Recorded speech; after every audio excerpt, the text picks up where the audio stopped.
Muy buenas noches, señores participantes de la especialidad de electricidad y electrónica. Hoy estamos aquí nuevamente delante de sus pantallas para continuar con nuestro tema que hemos preparado para esta oportunidad, que viene a ser la continuidad de lo que ya habíamos visto en la anterior clase, lo que habíamos visto en la anterior clase virtual, que era la primera parte de lo que es nuestra norma boliviana de electricidad. ¿Cómo estamos con el audio, estimados participantes? Escucha bien, profe. ¿Se escucha bien, profe? Bien, gracias. Entonces, estamos saliendo bien con el audio. Entonces, rápidamente vamos a comenzar entonces con el desglose del contenido que hemos preparado para esta ocasión, ¿no? Se están conectando mientras tanto sus compañeros y vamos a continuar entonces, ¿no? Si hay alguien en línea, si está alguien en la sala de espera, me anuncian para que yo pueda admitirlos en nuestra sala virtual.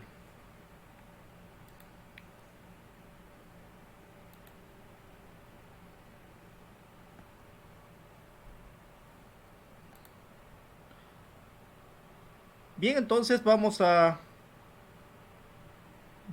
continuar con lo que viene a ser el diseño y construcciones de instalaciones eléctricas en interiores. O sea, no nos olvidemos que la NB777 solamente es para baja tensión, ¿no? Entonces, ¿qué significa baja tensión?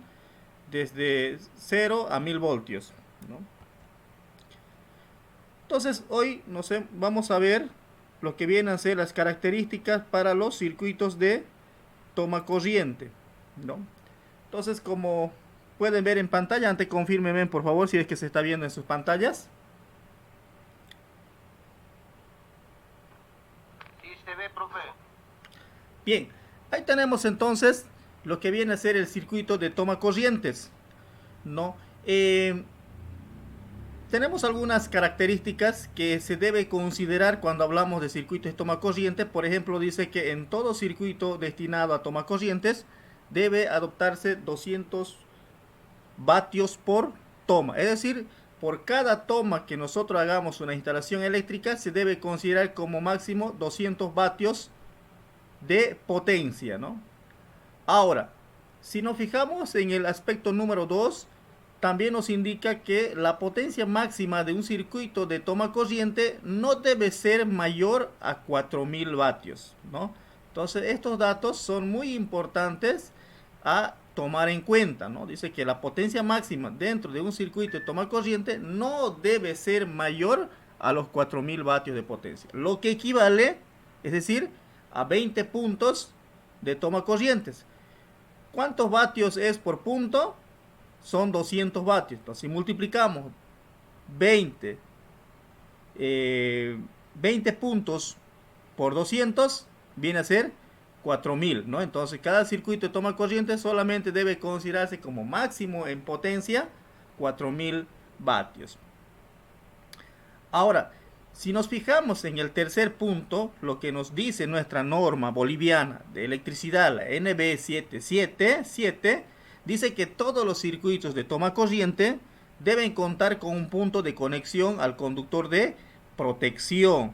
Es el conductor de tierra, ¿no? Es lo que sabíamos hablar en el curso cuando a veces compramos un electrodoméstico nuevo, viene con 3 clavijas y lo que nosotros habitualmente por error o por desconocimiento sabíamos anular el tercero, ¿no? Estábamos anulando lo que viene a ser la clavija para la protección, es decir, para tierra, ¿no? Entonces, con estos conocimientos, nosotros, en vez de estar sacando esa tercera clavija, lo que debemos hacer es adaptar un toma corriente con esa respectiva bornera para la puesta a tierra.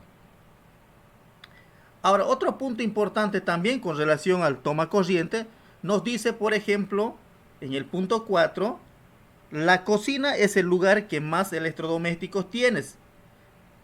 se le asigna un circuito independiente. No requiere realizar cálculos de cantidad de circuitos. Es decir, que para nuestras cocinas en nuestros hogares se debe adoptar directamente su propio circuito de toma corriente propio, es decir, un circuito de protección independiente para las cocinas. Luego dice que en casos especiales, dependiendo de la carga, podrá utilizarse toma corriente tipo Schuko, ¿no? Es lo que vemos en la imagen, ¿no? Tipo Schuko con terminales de puesta a tierra. Y bueno, aquí podemos ver también que nos dice que en viviendas familiares, en oficinas y tiendas comerciales, el número mínimo de toma corriente se determina de la siguiente forma.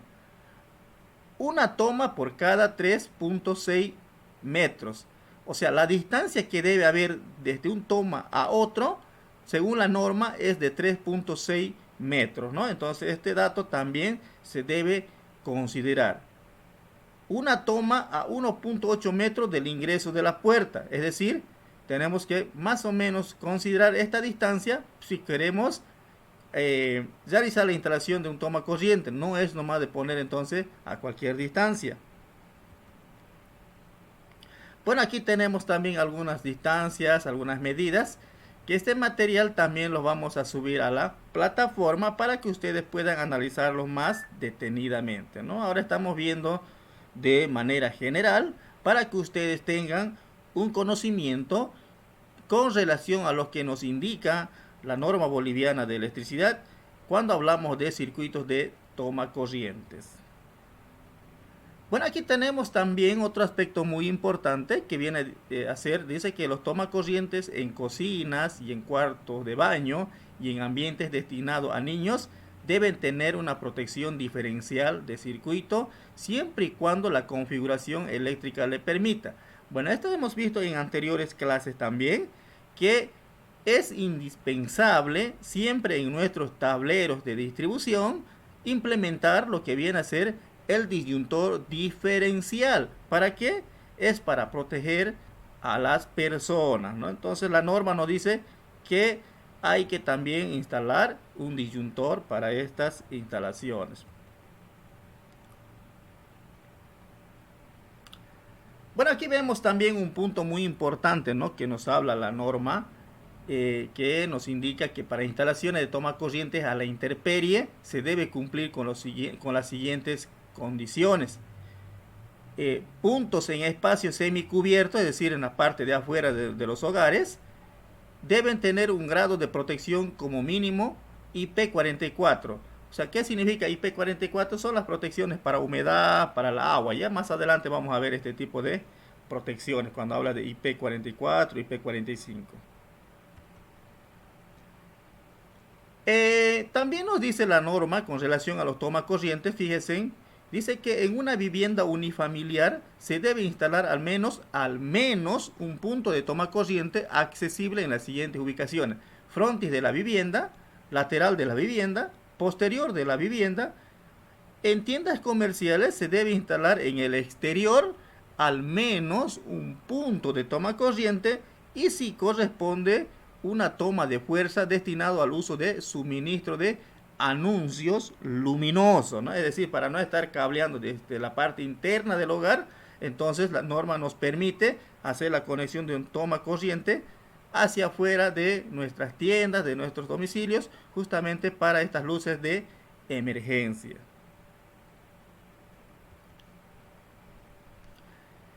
Aquí hay una señalización muy importante. Como ustedes pueden ver, esa señalización, ¿qué significa para ustedes? A ver, ¿alguien puede responder? ¿Qué significa esa señal?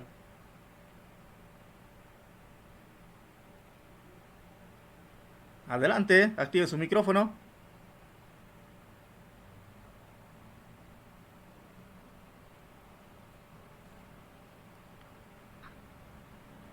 ¿Sería de toma de alta tensión, algo así, profe? Bueno, tiene relación, ¿no? Pero significa más que todo peligro. ¿Ya? Dice, en oficina y otros lugares donde se prevea la utilización de equipos informáticos sensibles o redes que requieran para su funcionamiento, ya sea por prescripciones de diseño o necesidades de usuario, alimentación con tensión estabilizada o unidad de potencia sin interrupción. Bueno, esta es una parte delicada, ¿no? Por eso dice protección, peligro, ¿no? O sea, son accesos de toma corrientes específicos para salas donde no hay que estar manipulando, ¿no? Por ejemplo, una sala de informática donde se está manejando datos, informaciones, entonces hay una señalización que significa peligro, pero además que no hay que tocar. Otros aspectos también que nos dice la norma son, por ejemplo, los circuitos de toma corrientes. Vamos a ver algunas consideraciones. Aquí creo que hay un dato muy importante que ustedes deben conocer, aunque ya este tema también ya lo hemos visto y que vale la pena volver nuevamente a recordar un poquito. ¿Qué dice? Dice en los circuitos de toma corriente deben utilizarse como mínimo conductores de sección de 4 milímetros cuadrados o su sección número 12 en el sistema europeo AWG, ¿no? Entonces, como ya hemos visto en las clases presenciales, que el calibre de los conductores para los circuitos de toma corrientes debe ser 4 milímetros cuadrados. Pregunto, a ver, y para el circuito de iluminación, ¿qué calibre debemos utilizar? A ver, adelante, por favor, activen su micrófono. 2.5. A ver, los demás, ¿qué dicen? 2.5. ¿Alguien más? A ver, ¿puede confirmar esa información? ¿Es correcto o no? A ver, ¿alguien más? A ver, ¿alguna opinión? ¿Cuánto es el calibre para el circuito de iluminación?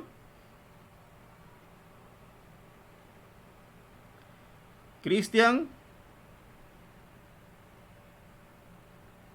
Benjamín.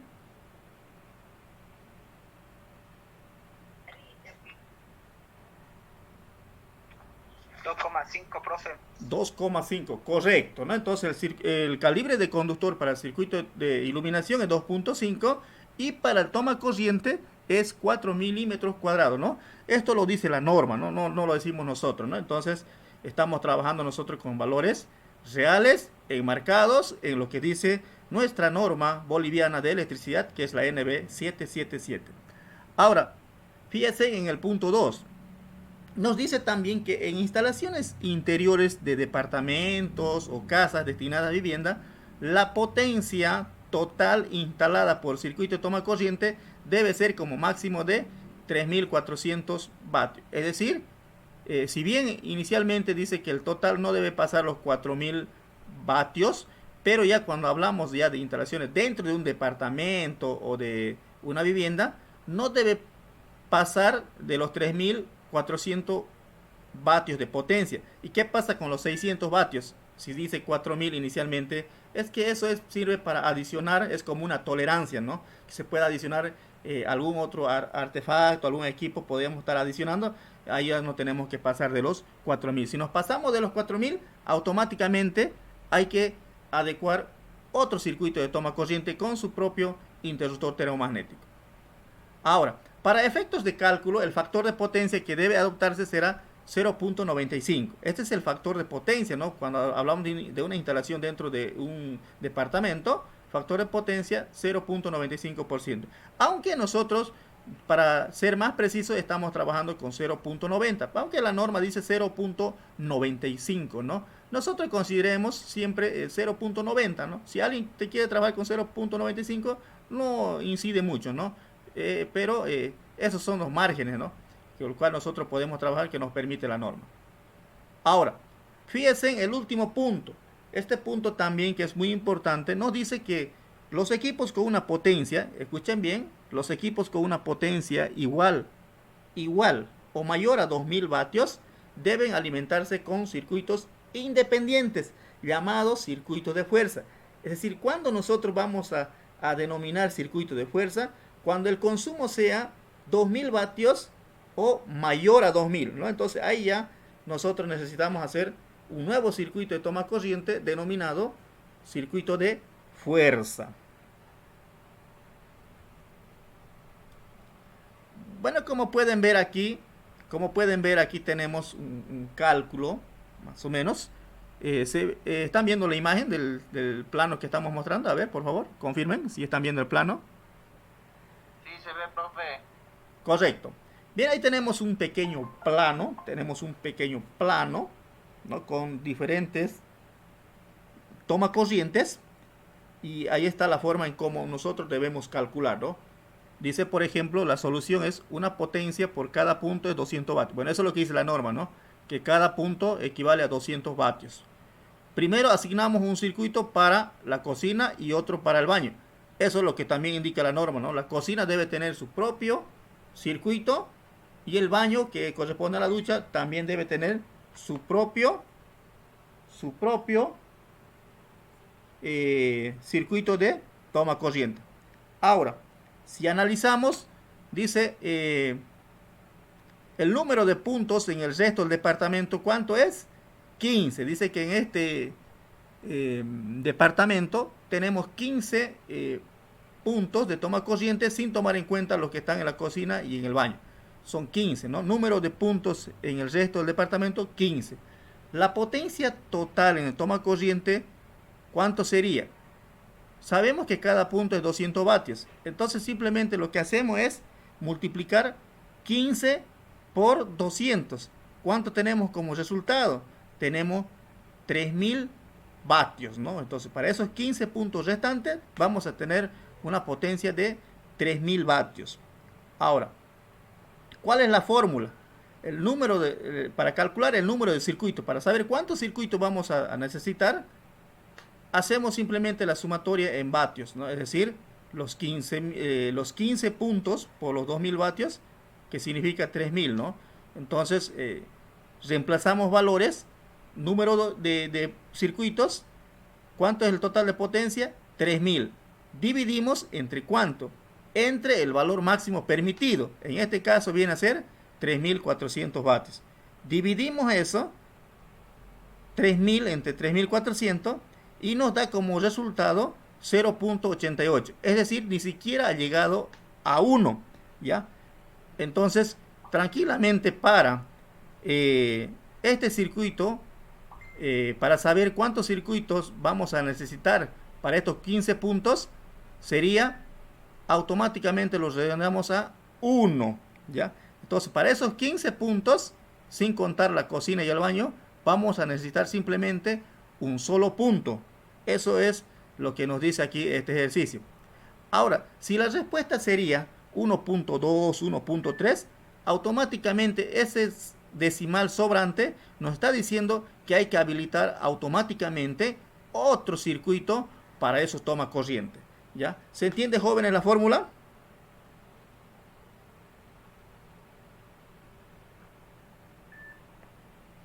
Bueno. Sí, profe.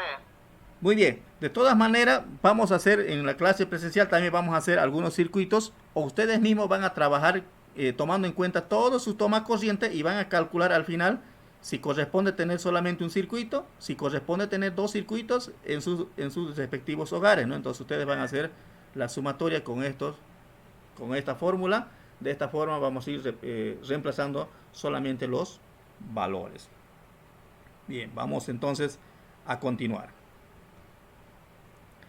Bien, aquí tenemos lo que viene a ser el circuito de fuerza, ¿no? Recuerden muy bien que cuando hablamos de un tablero de distribución, estamos hablando que se debe instalar circuitos de iluminación, circuitos de toma corriente, circuitos de fuerza y circuitos especiales. Ahora, ¿a qué se refiere cuando hablamos de circuito de fuerza? Aquí estamos viendo, por ejemplo, en el primer punto dice, ¿qué son los circuitos de fuerza? Son circuitos de fuerza aquellos destinados a la alimentación de equipo de una potencia igual o mayor a 2000 vatios, ¿no? Eso es lo que significa un circuito de fuerza, ¿no? Cuando la potencia de consumo es igual a 2000 vatios o es mayor, ahí ya se debe adoptar un circuito de fuerza. Los circuitos de fuerza se clasifican en dos grupos, dice, ¿no? Inciso A, circuitos que alimentan equipos de uso doméstico, tales como cocinas eléctricas, calentadores eléctricos, calefones, duchas, estufas, secadoras de ropa, etcétera, etcétera, ¿no? Entonces ese es el primer circuito, ¿no? Se clasifica en dos circuitos, bueno, ese es el primer grupo, ¿no? Ahora, veamos lo que dice el punto número 4. Dice que en duchas eléctricas debe adoptarse el valor de 5000 vatios, ¿no? Generalmente las duchas vienen con potencia de 3500, 4500 vatios, pero dice que nosotros automáticamente debemos considerar que la ducha tiene una potencia de 5000 vatios por punto, dice, ¿no? Cada ducha. Asimismo, debe utilizarse conductores con sección mínima de 6 milímetros. Como pueden ver, la norma dice que para hacer la instalación de una ducha eléctrica se debe considerar como un punto con una potencia de 5000 vatios, pero además el calibre del conductor debe ser 6 milímetros cuadrados, o en el sistema europeo, que corresponde al número 10 en el sistema AWG. Pero como nosotros estamos trabajando con el sistema americano, entonces tenemos que utilizar calibre 6 milímetros cuadrados. Vamos a ver el quinto punto.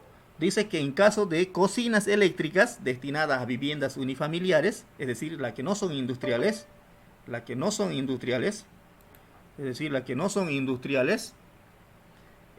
debe adoptarse el valor de 5500 vatios, ¿no? Por punto. Asimismo, debe utilizarse conductores con sección mínima de 6 milímetros cuadrados. Entonces, como pueden ver, dice que para hacer una instalación de una cocina eléctrica, una parrilla eléctrica, la norma dice que debemos utilizar calibre de conductores de 6 milímetros cuadrados. Ahora, también nos dice que en el punto de ubicación del equipo, si es que el mismo no tuviera su propio dispositivo de maniobra, es decir, de control, se determinará disponer necesariamente de un elemento de maniobra para operaciones de conexión y desconexión. Es decir, si nosotros tenemos un toma corriente para una parrilla eléctrica, y si ustedes creen que eso debe estar conectado constantemente, para no estar prendiendo y apagando al mismo equipo, o para no estar conectando y desconectando de ese toma corriente, se recomienda utilizar un dispositivo de maniobra, ¿no? Aquí se puede utilizar lo que son los contactores, ¿no? Ya en una próxima clase vamos a hablar de cómo se hace la instalación de un contactor, ¿no? Es justamente los contactores nos permite controlar potencias elevadas, ¿no? En circuito de fuerza se utiliza ya lo que viene a ser los contactores, que vienen a reemplazar a un interruptor simple. Bueno, el segundo grupo, el primer grupo recuerden que era para las duchas, era para calefactores, parrilla eléctrica, y el segundo grupo tiene que ver necesariamente ya con equipos, con motores de mucha fuerza, tiene que ver con los sensores. En los edificios no hay sensores, como pueden ver aquí en la gráfica, dice circuitos que alimentan motores eléctricos de más de 2 HP, ¿ya? Cada HP significa 746 watts, ¿no? Entonces 2 HP, multiplicamos eso por 2 y eso ya es la potencia, ¿no? La potencia de los motores viene en HP, ¿no? Entonces, tales como equipos de soldadura eléctrica, rectificadores, de ascensores de grúas, motocarga, ¿no?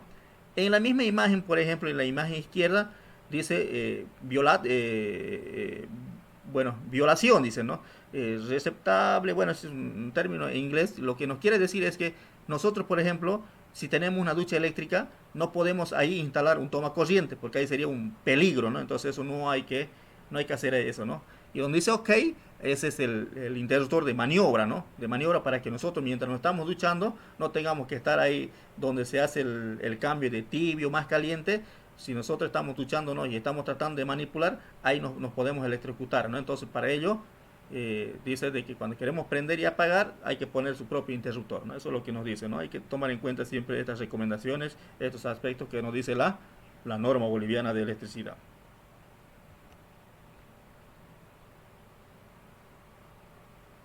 Bueno, aquí ya vemos lo que nos dice la norma con relación a los circuitos especiales, ¿no? Si se dan cuenta, ya hemos visto entonces circuitos de iluminación, de toma corriente, de fuerza, pero también tenemos lo que viene a ser los circuitos para suministro de energía a instalaciones complementarias de respaldo o dedicadas.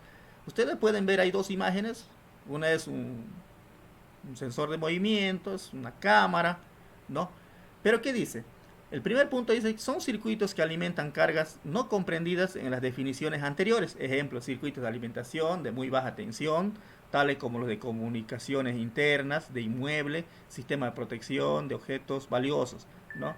Entonces, estos circuitos no contemplan a los circuitos de toma de fuerza ni a los circuitos de iluminación, sino que tienen su propio circuito.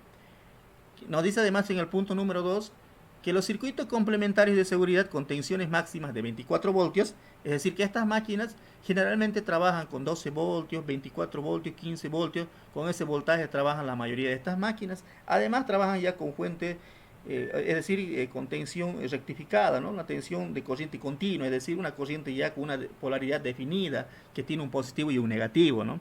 Entonces eso es lo que nos quiere decir. Dice, pero la alimentación de cargas de la fuente de muy baja tensión se realizará por medio de un circuito de alimentación única con sus respectivas protecciones. Bueno, lo que quiere decir es que para estos circuitos, para hacer la instalación de las cámaras, de las alarmas, generalmente se utilizan lo que vienen a ser los transformadores, ¿no?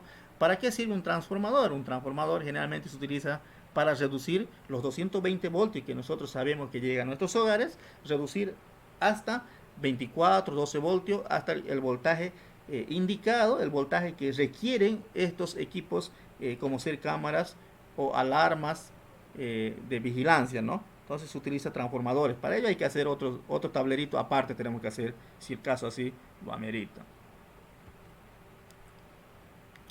Y bueno, aquí tenemos una determinación más o menos de las demandas, ¿no? Según la norma. Y bueno, estos son algunos parámetros que les puede servir a ustedes.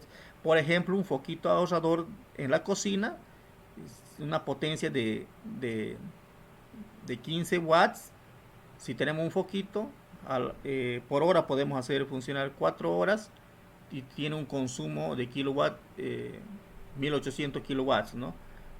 Si nos fijamos un televisor, por ejemplo, de una potencia de 80 vatios, estamos hablando de un solo televisor, si por día trabaja 6 horas, sería 14.400 kilowatts al mes, ¿no? Entonces recuerden bien que a nosotros, la empresa que distribuye, en este caso que viene a ser Cetar en Yacuiba, nos cobran nuestras facturas por cada kilowatt hora que consumimos en nuestros hogares.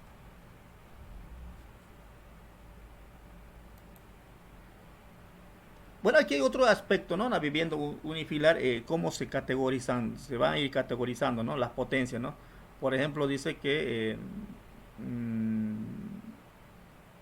la potencia total instalada en circuito de iluminación y toma corriente debe ser afectada por los siguientes factores, dice, ¿no? Potencia instalada, los primeros 3.000 vatios se corresponden al 100%, de 3.000 a 8.000 ya se considera un factor de demanda de 35%.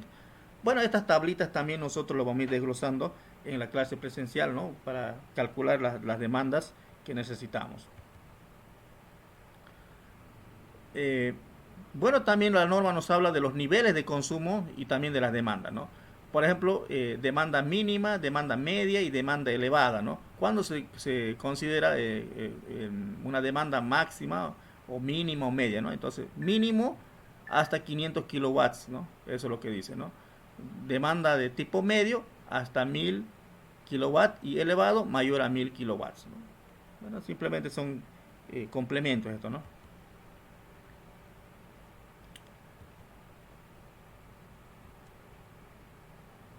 Bueno, aquí como pueden ver tenemos lo que viene a ser un puesto de transformación.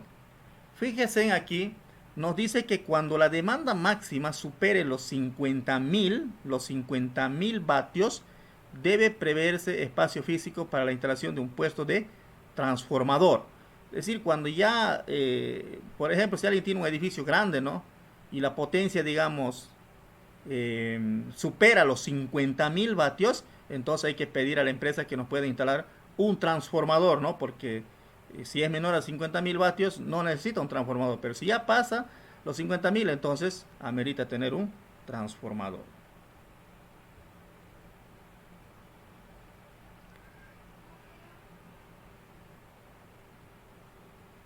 Bueno, en la sección de conductores también, ¿no? Dice que en un alimentador la selección de conductores debe efectuarse de acuerdo a la corriente que transportan y los siguientes criterios. Bueno, en realidad esto nos habla de qué tipo de conductores debemos utilizar y qué calibre de conductores también, ¿no? Bueno, aquí tal vez un poquito que también podemos simplificar es que la norma nos habla de los colores, ¿no? Fase 1, fase 2, fase 3 y neutro, ¿no? ¿Por qué fase 1, fase 2 y fase 3? Eso generalmente se utiliza cuando hablamos de instalaciones trifásicas. Cuando hablamos de monofásicas solamente hablamos de una fase y de un neutro. Pero también aquí la norma dice, ¿no? Por ejemplo, para fase 1 nos asigna el color azul, para fase 2 nos asigna el color negro, fase 3 el rojo y el neutro nos asigna el color blanco celeste y el de protección o de tierra que viene a ser el color verde y amarillo o simplemente verde, ¿no? Entonces la norma ya dice, ¿no? Qué color podemos asignar a la fase, qué color se debe asignar al neutro, ¿no? No es nomás de utilizar cualquier color, ¿no? Entonces todo es enmarcado en lo que nos dice nuestra normativa boliviana de electricidad. Bueno, la capacidad térmica también, ¿no? Entonces ustedes saben que ya en una clase anterior hicimos cómo se hace el dimensionamiento de manera exacta de cada uno de los térmicos secundarios y también del general y del disyuntor, ¿no? Entonces eso ya hemos visto en la anterior clase. Y aquí podemos ver algunas medidas de los calibres, ¿no? Los calibres, por ejemplo, el calibre 25 milímetros, que corresponde a 4 AWG, se utiliza para aires acondicionados, el calibre 16 milímetros cuadrados o 6 AWG en aires acondicionados. Luego tenemos el 2.5 milímetros, que también corresponde al número 14, son extensiones para consumo de lámpara, dicen, ¿no? Por ejemplo, el calibre 12 en AWG, que corresponde a 4 milímetros cuadrados, dice que cableado de iluminación, contacto, es decir, toma corriente, ¿no? Bueno, esto también ya hemos visto, ¿no? Que para qué se puede utilizar cada calibre de conductor, ¿no? Aquí, por ejemplo, 1.5 milímetros para circuito de iluminación, 2.5, bueno, son para consumos menores.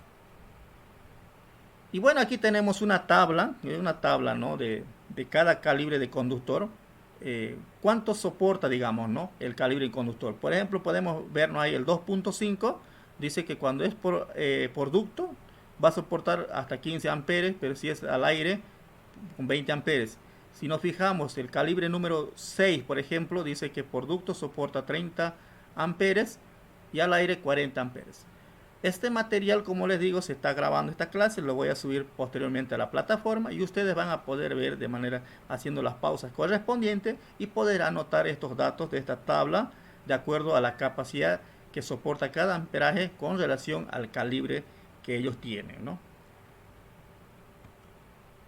Y bueno, así sucesivamente podemos ver, ¿no? Aquí también esto, por ejemplo, habla de estas letras, ¿no? Que llevan en los conductores. Generalmente son siglas que nos indican que algunos son para la humedad, otros son para el calor, resiste más temperatura, etcétera, etcétera. No vamos a hacer mucho énfasis en esto. El tema de caída de voltaje también vamos a trabajar en una clase. Bien, estimados participantes, el tiempo en Zoom también es oro, así que les voy a pedir que se mantengan en sala mientras hacemos una pausa en la grabación. Nos quedamos internamente un momentito en sala antes que se termine la transmisión. Por favor, quedarse en sala. Nos quedamos en sala por un par de minutitos. Mientras tanto, hacemos una pausa en la grabación.